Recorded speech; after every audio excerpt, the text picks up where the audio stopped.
Beaucoup de femmes sont en concurrence avec leurs hommes.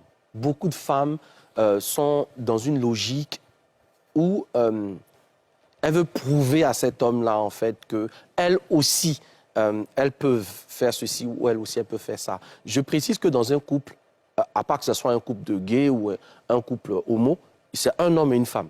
Donc, s'il y a deux hommes dans une maison, forcément, il y a un qui va aller faire son foyer ailleurs. Je ne sais pas si tu comprends ce que je suis en train de dire. Trop de femmes... C'est tellement bien dit. Trop de femmes perdent leur féminité. C'est tellement bien dit que tu dois répéter.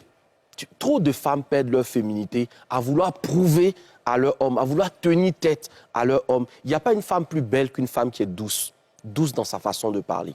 Je peux dire, sans risque de me tromper, que si une femme sait utiliser la douceur appropriée, n'importe quel homme va lui manger dans la paume de la main. N'importe lequel. Donc tu parlais de comment faire tomber un homme, mais il faut savoir lui parler. Je l'ai dit, un homme, c'est son ego. Si vous savez flatter son ego, vous l'avez déjà, d'une certaine façon. Un homme, c'est quelqu'un qui a envie d'entendre les choses qui lui plaisent. Voilà. C'est ça. Maintenant, commence par les choses qui lui plaisent et ensuite, dis-lui ce qu'il peut améliorer. Voilà. Commence par reconnaître ce qu'il a déjà fait de bien. Et ensuite, dis-lui ce que tu aimerais qu'il fasse encore. Mais tu ne peux pas venir t'arrêter de manière péremptoire devant le père de tes enfants, devant celui pour qui tu as jeûné et prié pendant des années, devant celui qui t'a sorti du célibat pour faire de toi une femme mariée, le regarder droit dans les yeux et lui dire « Je ne sais même pas dans quoi je suis avec toi ». Il y a des paroles qui, peut-être sous l'effet de la colère ou parce que, bon, on a envie de se le faire, machin, mais qui sont destructrices pour un homme.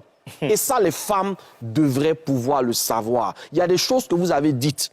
Le temps est passé, mais l'effet de ce que vous avez dit n'est pas passé. On n'a pas oublié. L'effet n'est pas passé. Après, vous êtes surprise que cet homme-là, dès la moindre occasion, il faut faire très attention à ce type d'homme. Les hommes qui traversent des moments difficiles. Les hommes qui traversent des moments financièrement difficiles. Les hommes qui ont perdu un emploi. Parce que leur estime de soi a pris un coup. Et quand vous êtes une femme qui, dans cette période de la vie de couple, gérer le quotidien, apporter le pain sur la table, ça ne fait pas de vous l'homme. Ça n'enlève pas à votre homme sa culotte.